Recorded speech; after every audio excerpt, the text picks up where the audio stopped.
अस्सलाम वालेकुम। कैसे हैं आप सब लोग? उम्मीद करती हूँ आप सब लोग खैरियत से होंगे। मैं भी अल्लाह के फजल व करम से बिल्कुल खैरियत से हूँ। चैनल पर न्यू आए हैं तो सब्सक्राइब कर लीजिए, वीडियो पसंद आए तो लाइक कमेंट शेयर लाजमी कर दीजिएगा। तो आज हम बात कर लेते हैं रेहान तारिक के आने वाले पॉडकास्ट के हवाले से जो उन्होंने ओन शेख के साथ किया, और उसमें ओन शेख ने जो है काफ़ी सारी बातों के बारे में हमें बताया। सबसे पहले रेहान तारिक ने उनसे सवाल किया कि ईमान जो है उनको घर से निकाला गया था या वो खुद घर छोड़कर आई थी। तो ओन शेख ने बताया कि रजब भट्ट ने जो है मेरी वालदा को फ़ोन किया था और उनसे कहा था कि जब तक जो है ईमान प्रेग्नेंट है आप इनको अपने घर ले जाइए, क्योंकि मैं अपने केसेस के सिलसिले में फंसा हुआ हूँ, मेरे पास टाइम नहीं होता कि मैं ईमान का ख्याल रख सकूँ। तो जब तक ये जो है डिलीवरी वगैरह होकर फारिग नहीं होती आप इनको अपने पास ही रखें। तो मेरी वालदा ने कहा चले ठीक है, और उन्होंने ईमान को अपने पास रख लिया। फिर उसके बाद जो है डिलीवरी वगैरह हो गई। उसके बाद जो है फिर भी कोई लेने के लिए नहीं आया। फिर जो है ये यूके से वापस आए। यूके से वापस आने के बाद जब ये कराची गए थे अपने कुछ केसेस के हवाले से पेशी के लिए, तो वहाँ जाने से पहले जो है ये हमारे घर आए थे, ईमान से मिले थे, किवान से मिले, मेरे अम्मी से और मेरे मामू से। इन्होंने ये वादा किया था कि ये कराची से जब वापस आएंगे अपने केसेस वगैरह से निमट कर तो ईमान और किवान को ये वापस ले जाएंगे।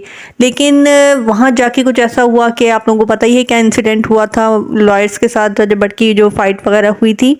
तो ये लोग वापस आए तो वहाँ पर रजब भट्ट वहाँ से वो पिट कर आए थे।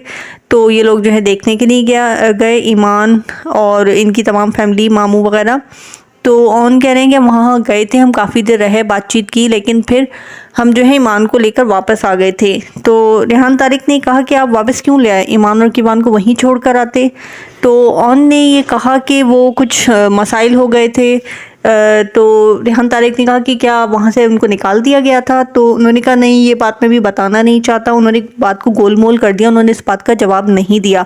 लेकिन हमें यही लगता है कि वहाँ पर कोई ना कोई लड़ाई, कोई ना कोई ऐसी बात हुई थी जिसकी वजह से इनके मामलात जो हैं कुछ और ज़्यादा ख़राब हो गए। उसके बाद से वहाँ कुछ ना कुछ हुआ था जिसकी वजह से अब इनके मामलात जो हैं और ज़्यादा बिगड़ चुके हैं।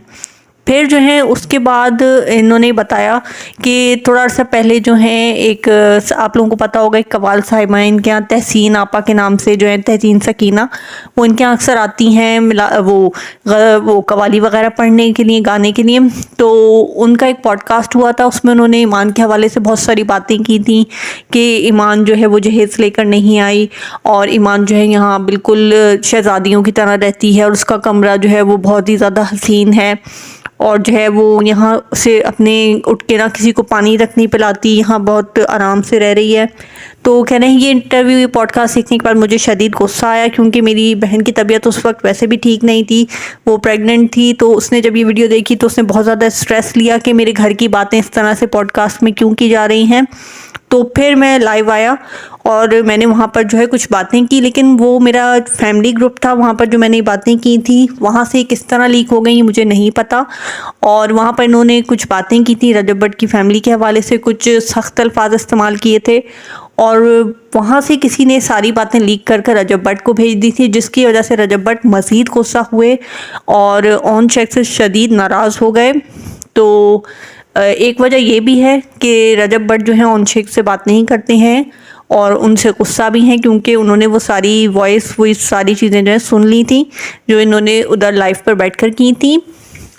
अब इन लोगों के दरमियान जो मामला चल रहे हैं, ओन शेख का कहना है कि हमारे बीच में कुछ ऐसे करीबी लोग हैं जो ये नहीं चाहते हैं कि रजब और ईमान जो है एक साथ रहें, और वो बीच में जो है मसाइल पैदा कर रहे हैं। और रेहान तारिक ने बहुत ज़्यादा पूछने की कोशिश की कि वो कौन लोग हैं, तो उन्होंने कहा मैं इधर नाम नहीं ले सकता, लेकिन जब ये फैमिली में बैठकर ये सारी बात डिस्कस होगी तो मैं उनका नाम भी लूँगा और बताऊँगा। तो आप लोगों को क्या लगता है रेहान तारिक के इस पॉडकास्ट में जो उन्होंने बातें की वो बिल्कुल सही की हैं या उन्होंने कुछ गलत कहा? मुझे तो ऐसा लगता है कि उन्होंने जो भी बातें की हैं बहुत ही पॉजिटिव की हैं, बिल्कुल सही की हैं। लेकिन उन्हें मेरा जहाँ तक ये ख्याल है कि उन्हें पॉडकास्ट में जाकर जो है अपने इन फैमिली मैटर्स को इस तरह से डिस्कस नहीं करना चाहिए था, अपनी बहन की पर्सनल लाइफ को इस तरह से पॉडकास्ट में बैठकर जो है ऑडियंस के सामने डिस्कस नहीं करना चाहिए था।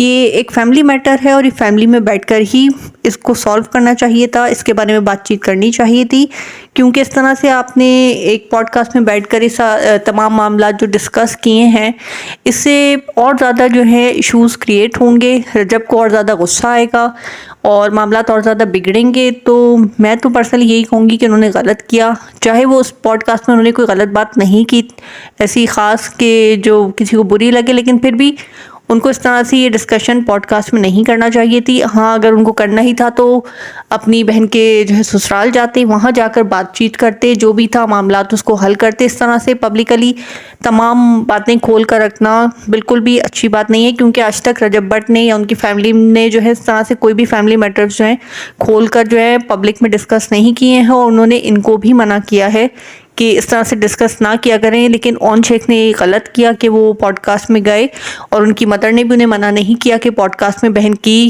پرسنل لائف کو جو ہے ڈسکس نہیں کرو، کیونکہ اس پوڈ کاسٹ کے اندر اون شیخ سے ان کے بارے میں تو اتنے سوالات نہیں کیے گئے، شروع سے لے کر آخر تک صرف ان سے رجب ایمان وہ کب آئیں گی، وہ سسرال کتنے عرصے رہیں، ان کا بیبی کب ہوا، وہ بچے سے کتنے بار ملنے آئے، وہ کتنی بار سسرال گئی، وہ کتنے عرصے سسرال رہیں، سارے یہی سوال کیے گئے. اور یہ پوڈ کاسٹ جو ہے بیسیکلی اون شیخ کا نہیں تھا، یہ رجب اور ایمان کے حوالے سے کیا گیا ہے، ان کے میٹر کو ڈسکس کرنے کے لیے، ریٹنگ کے لیے، اپنی جو ہے وہ ریٹنگ بڑھانے کے لیے کیا گیا ہے. اور اون شیخ کو اس پوڈ کاسٹ میں نہیں جانا چاہیے تھا، انہوں نے کرنا چاہیے تھا. اب دیکھتے ہیں کہ اس کے بعد رجب کا کیا فیڈ بیک آتا ہے، ان کو غصہ آتا ہے، وہ کیا کہتے ہیں. اون شیخ کو یہ پوڈ کاسٹ نہیں کرنا چاہیے، تو انہوں نے بہت بڑی غلطی کی ہے، کیونکہ اس سے بہت زیادہ مس انڈرسٹینڈنگس جو بڑھ جائیں گی. تو میری تو یہی رائے ہے کہ انہیں نہیں کرنا چاہیے تھا. آپ لوگ بھی کامنٹ باکس میں بتا سکتے ہیں کہ انہوں نے اس پوڈ کاسٹ میں جا کر صحیح کیا یا غلط کیا. اگر آپ لوگ میرے چینل پر نیو ہیں تو سبسکرائب کر لیجئے، ویڈیو پسند ہے تو لائک کامنٹ لازمی کر دیجیے گا. اللہ حافظ.